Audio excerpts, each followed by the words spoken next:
Saya Muhammad Kurniawan, suami dari Tikotul Mahya, korban yang sebagaimana kita ketahui. Boleh, ya. Kronologinya. Jadi ketika itu hari Minggu kurang lebih sekitar sebelum maghrib saya ada acara, yaitu acara Maulid Nabi di musola dekat tempat tinggal saya. Itu kurang lebih jarak sekitar 400 meter dari rumah. Nah, ketika itu saya mulai berangkat dan pamit sama anak istri. Nah, akhirnya anak istri bilang, insya Allah mau hadir. Saya bilang, kalau misalkan ada kata mau hadir, kalau sekiranya repot, mendingan di rumah saja gitu. Di rumah saja. Nah, saya juga nggak tahu istri itu datang atau enggak gitu. Tapi menurut keterangan dari warga, datang. Dikarenakan saya nggak ketemu langsung dengan istri di tempat musola itu. Dikarenakan saya jadi MC, saya nggak bisa kemana-mana. Nah, menurut warga setempat, istri saya pulang sekitar jam 9. Kalau tepatnya kapan saya kurang paham. Dan kita juga masih ada komunikasi via WA, itu kurang lebih jam setengah 10. Isi WA-nya itu istri saya moto anak saya yang kecil 2 kali foto. Di situ dia nulis Assalamualaikum Abah, maksud Abah saya ya. Nafisa anak saya yang kecil itu, dia di musola agak rewel, tapi di rumah 100 watt gitu katanya.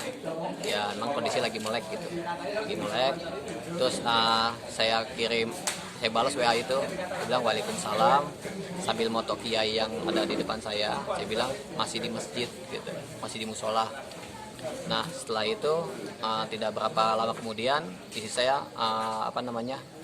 ngirim WA lagi foto anak saya yang pertama, Najmah, dua kali foto. Akhirnya kata-kata terakhir itu tulisannya semangat Abah, maksudnya Abah itu saya semangat.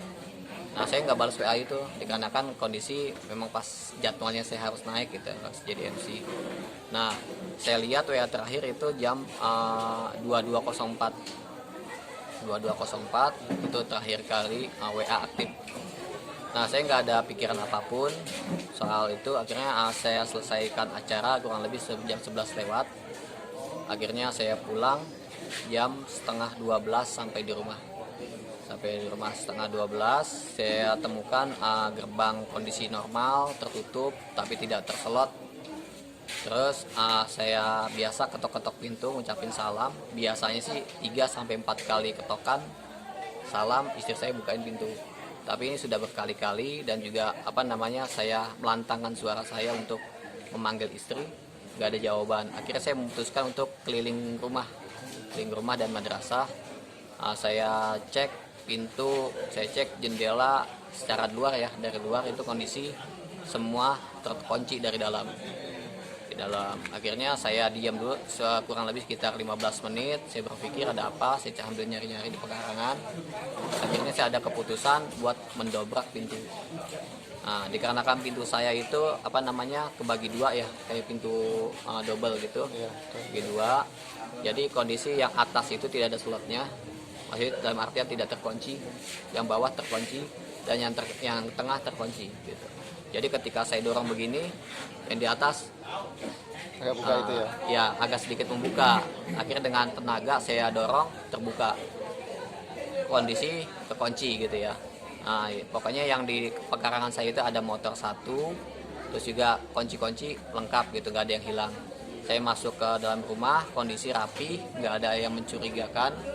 Nah, setelah saya masuk ke kamar, saya nggak ketemu istri saya kecuali dua anak saya ya. Satu Nafisa yang umur sekarang jalan 5 bulan. Yang kedua Najmah yang tadi anak pertama itu kurang lebih umurnya 4 tahun 5 bulan. Nah, setelah saya temukan nggak ada istri saya keliling dari ke kamar, gudang, terus kamar yang tempat sholat.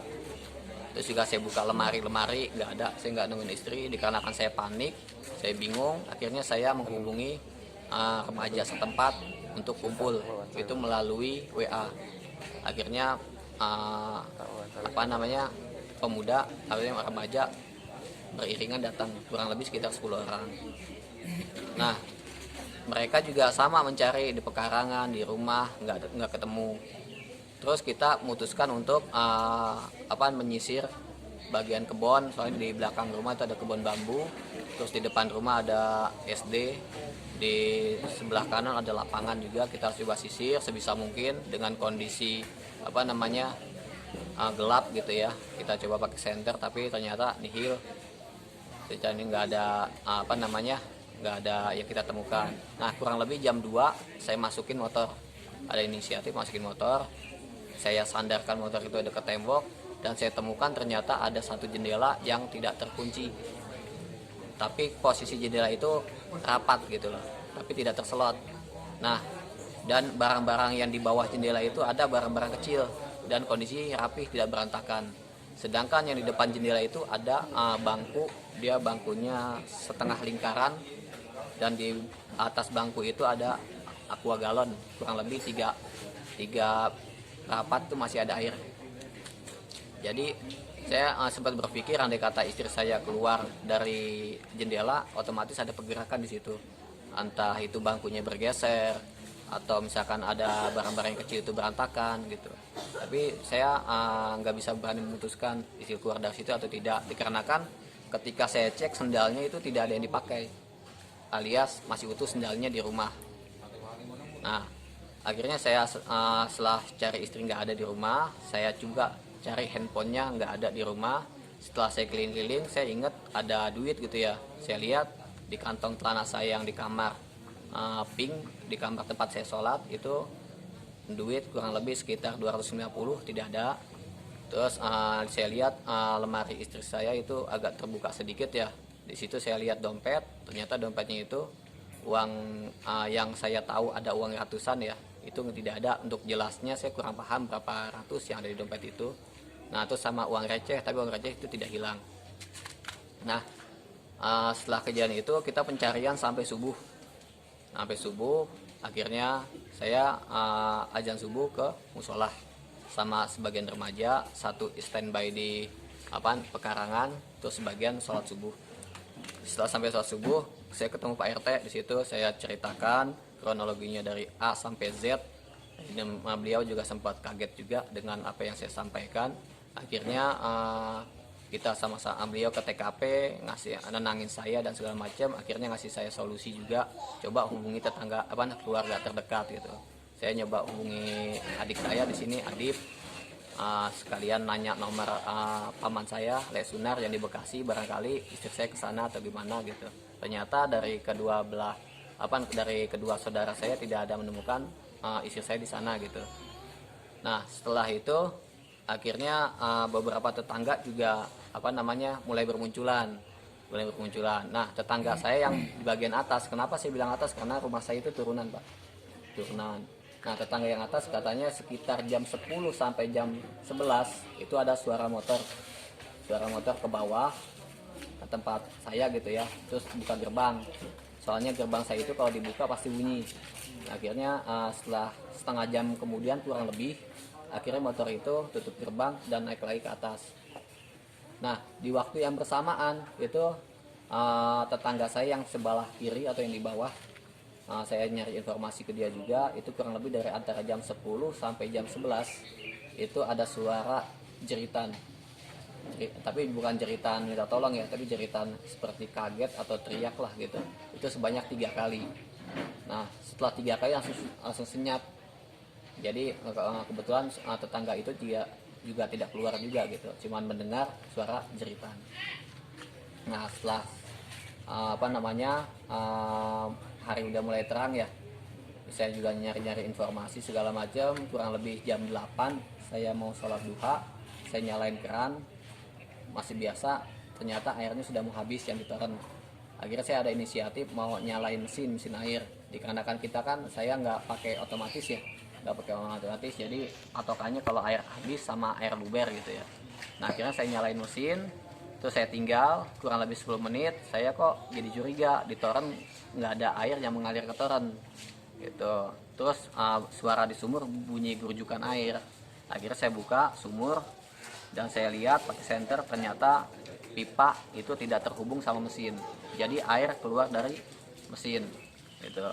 Akhirnya mesin saya matiin, terus sumur saya tutup kembali, dikarenakan saya ada telepon, saya tutup kembali itu. Telepon dari teman-teman lah gitu, nyari informasi segala macam. Akhirnya saya nggak kefokuskan ke situ. Nah, kurang lebih sekitar jam 10 itu ada kabar di media, katanya ada ditemukan mayat ya di Lipi, daerah Lipi. Nah, akhirnya saya fokus ke sana, apakah memastikan apakah itu istri saya atau bukan. Nah, ternyata pas setelah kita minta informasi segala macam, ternyata bukan. Saya bersyukur sekali gitu kan bukan. Terus yang kedua, di daerah nggak jauh dari situ ada ditemukan tengkorak wanita juga, tapi kalau tengkorak logikanya nggak mungkin ya, soalnya baru beberapa hari. Nah, setelah dari situ, dikarenakan desakan dari masyarakat dan juga keluarga untuk segera lapor ke polisian, ya walaupun belum 1 kali 24 jam ya, tapi dikarenakan keresahan dari keluarga, emang sih saran dari Pak RT itu harus melaporkannya 1 kali 24 jam. Tapi dikarenakan saya juga merasa risih juga, saya memutuskan untuk ke Kapolsek Cibinong. Nah, saya utarakan apa yang saya temukan gitu ya dari A sampai Z. Tapi ya masalah sumur ini saya nggak kepikiran menyampaikan itu gitu. Nah, tapi akhirnya setelah saya sampaikan, pernyataan saya dimentahkan suruh ke Kapolres gitu. Disuruh Kapolres, tujuannya untuk apa? Tujuannya untuk melacak letak HP-nya aja. Soalnya kan yang IT itu sampai enggak melacak mencari handphonenya gitu. Nah, setelah saya dimentahkan, saya langsung pulang. Itu kurang lebih sampai rumah antara jam 2 sampai jam 3. Nah, setelah itu saya kepikiran ada air. Maksudnya kepikiran air yang di sumur itu ya. Nah, akhirnya saya minta bantuan sama keluarga yang di rumah dan juga rekan-rekan istri untuk memperbaiki mesin tersebut. Soalnya kalau diperbaiki sendiri nggak mungkin. Soalnya mesin yang saya pakai itu mesin semi jet pump, berat ya. Memang sih kondisinya mesinnya digantung gitu. Digantung dengan tambang kondisinya. Jadi kalau ingin mengangkat mesin itu harus 2-3 orang.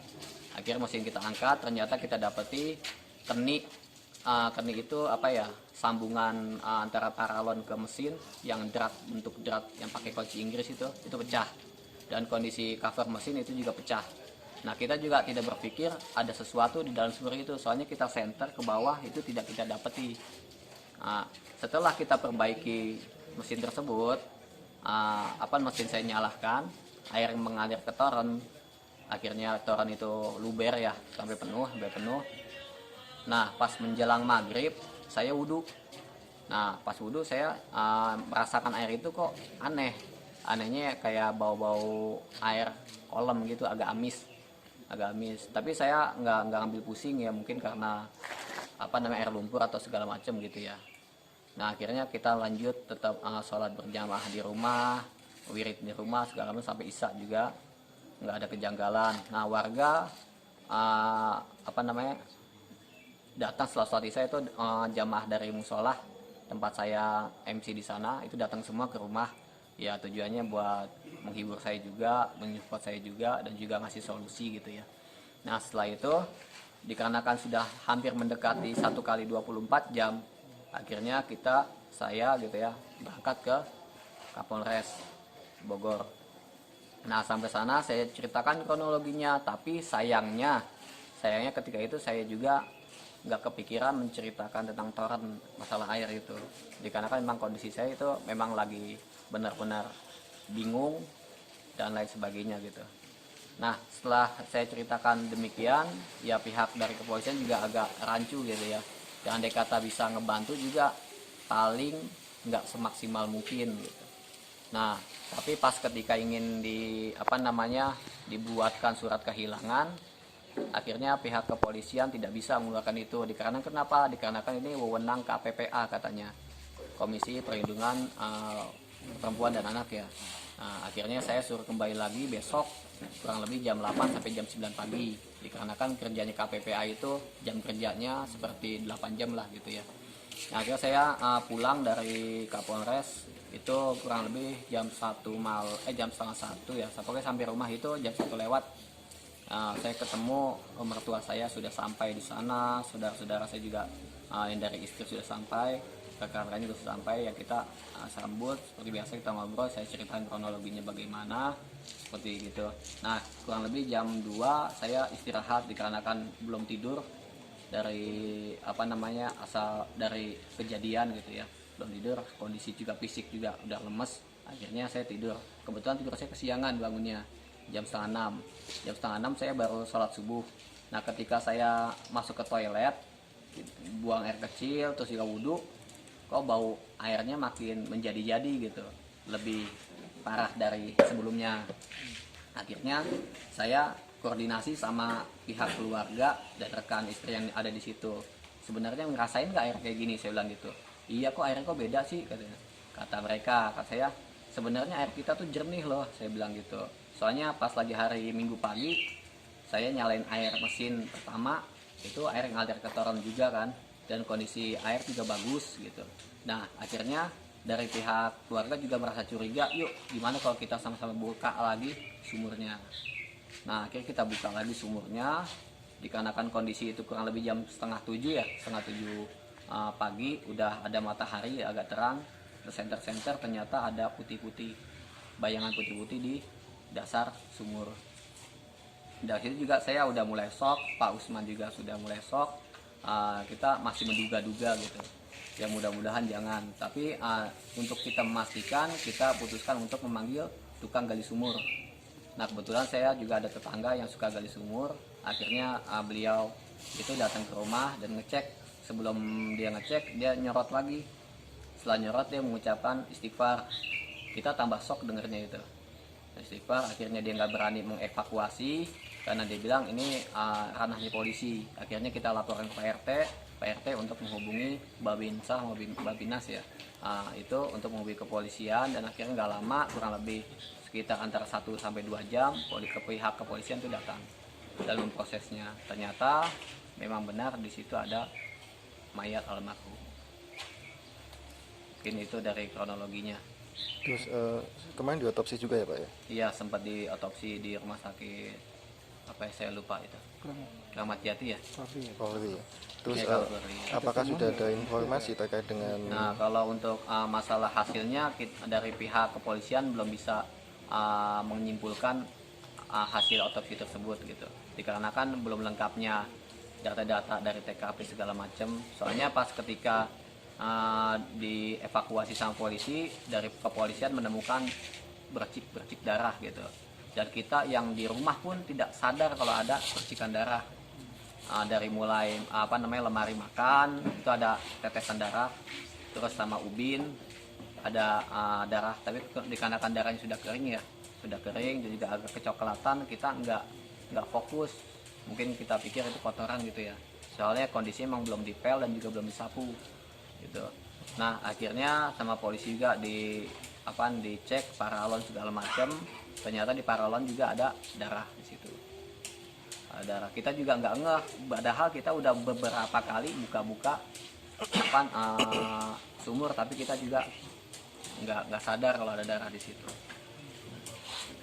Ada lagi Pak? Ya, kalau sebelumnya tidak pernah ada firasat, misalnya ada misalnya masalah keluarga atau masalah dengan yang lain apa? Oh, nah kalau misalkan ke masyarakat sih alhamdulillah ya, kita nggak ada istilah kata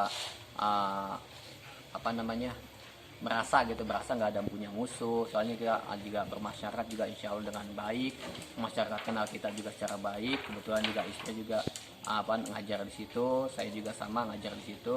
Ya kita istilah kata ya berusaha menjadikan masyarakat itu juga sedikit banyaknya ikut pengajian lah gitu. Mas Nah, Wan? iya. Tapi ada satu yang mengganjal ya di hati saya gitu ya. Saya teringat, soalnya ada beberapa waktu yang lalu silam, pastinya kapan tuh saya lupa gitu ya. Soalnya menurut saya ini emang udah agak lama.